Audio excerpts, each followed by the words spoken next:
Welcome to New Era School Notes for Studies.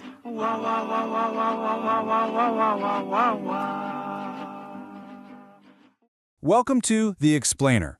Today, we're diving into one of the most powerful short stories ever told, the story of Ruth. It's an ancient tale for sure, but its message about loyalty and kindness, well, you'll see it's as relevant now as it was thousands of years ago. So, I want to start with this question. How can one single, solitary act of loyalty ripple out and actually change the course of history? Sounds like a huge question, I know. But the entire story we're about to unpack, it all hinges on that one idea. All right, let's set the scene. Our story kicks off in a pretty dark time in ancient Israel. There's chaos, and there's a terrible famine sweeping the land. We zoom in on one family from Bethlehem, and they're facing a brutal choice. Leave behind everything they've ever known, or starve. So, a man named Elimelech and his wife Naomi pack up and flee to the neighboring country of Moab with their 2 sons. And for a while, it seems like maybe they made the right call. The sons get married to 2 local women, Ruth and Orpah. But what started as a desperate search for food turns into just one tragedy after another. About 10 years go by, and Naomi's husband dies. And then both of her sons die too. Just like that, she's a widow, stranded in a foreign land with absolutely nothing left except her 2 grieving daughters-in-law. So when Naomi finally makes her way back to her hometown of Bethlehem, she is just a shadow of the person she once was. You know, her name, Naomi, actually means pleasant. But she tells her old friends, "Don't call me that anymore. Call me Mara," which means bitter. She's lost her husband, she's lost her sons. In her mind, her story is over. Her family's line is finished. Feeling completely hopeless and believing she has nothing left to offer, Naomi does something really heartbreaking. She tells her daughters-in-law, Orpah and Ruth, to go. Go back to your own families, find new husbands, have a life. She's trying to set them free. And this moment right here, it's the turning point for the whole story. And here we see 2 totally different reactions to the exact same tragedy. Orpah, well, she makes the logical choice. It makes sense, right? She tearfully kisses Naomi goodbye, and she heads back home to her people and her gods. But Ruth, she does something completely unexpected, something that defies all logic. She clings to Naomi. She refuses to leave her side. And then Ruth makes this vow, a promise that literally changes everything. She's not just saying, "Oh, I'll stick with you, mother-in-law." No, this is so much bigger.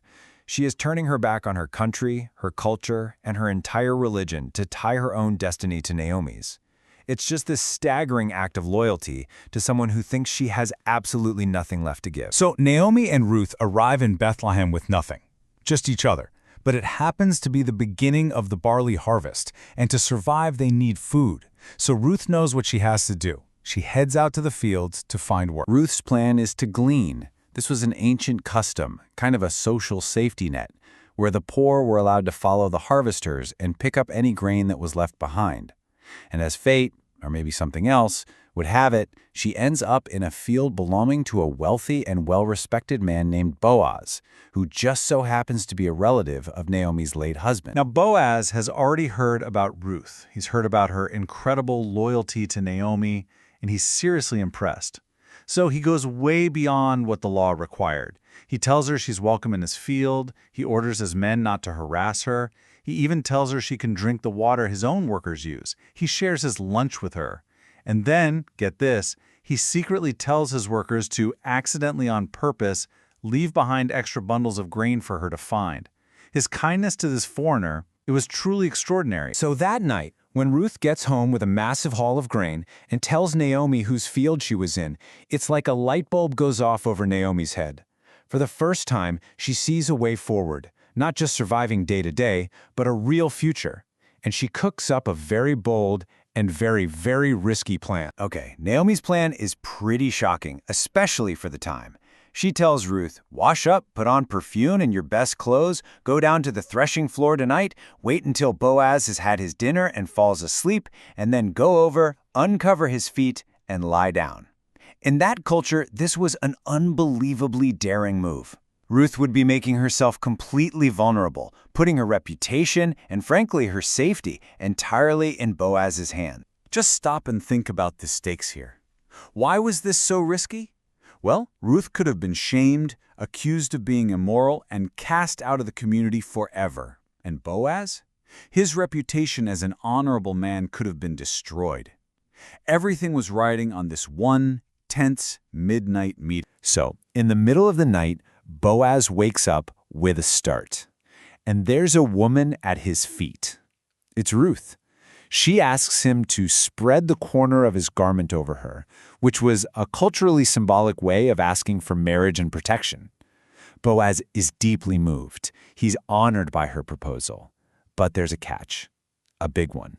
There's another male relative who has the first legal right to marry her. This whole situation comes down to a really important custom called the kinsman redeemer. Basically, this was a male relative who acted as the family's safety net. It was his job to protect the family's interests, to keep land within the family, and most importantly here, to marry a widow who had no sons in order to continue the family name. The very next morning, Boaz goes right to the city gate, which was the place where all legal and public business was handled. He makes the offer to the other relative. At first, the guy is interested in buying Naomi's land. Who wouldn't be? But then Boaz drops the other shoe. You also have to marry Ruth the Moabite. The man immediately backs out. To make the deal legally binding, they do this strange but official custom. The man gives Boaz his sandal. It's like signing the contract. And just like that, the path is clear for Boaz. And with that one act, the central problem of the story is solved. Boaz marries Ruth. And the women of the town, they all gather around Naomi and celebrate. The woman who came back empty and bitter is now full again. Her family has a future, secured by the loyalty of a foreign woman and the kindness of an honorable man. Pretty soon, Boaz and Ruth have a son. They name him Obed, and his birth is the ultimate symbol of restoration. Emptiness has been totally replaced with fullness. Loss and death have been overcome by new life. But hold on, the story doesn't stop there. Because Obed grows up, and he has a son of his own, a boy named Jesse. And here it is, the stunning twist that changes everything. Jesse becomes the father of David. Yes, that David. The King David, the greatest, most legendary king in all of Israel's history. So let that sink in. Ruth, the foreigner, the outsider from Moab, the woman who refused to give up, is the great-grandmother of the king. So what's the big takeaway here? It's this. The story shows that your character, your loyalty, and your kindness matter so much more than your passport or where you come from. In a time when outsiders were often seen with deep suspicion, this story makes a powerful and radical statement.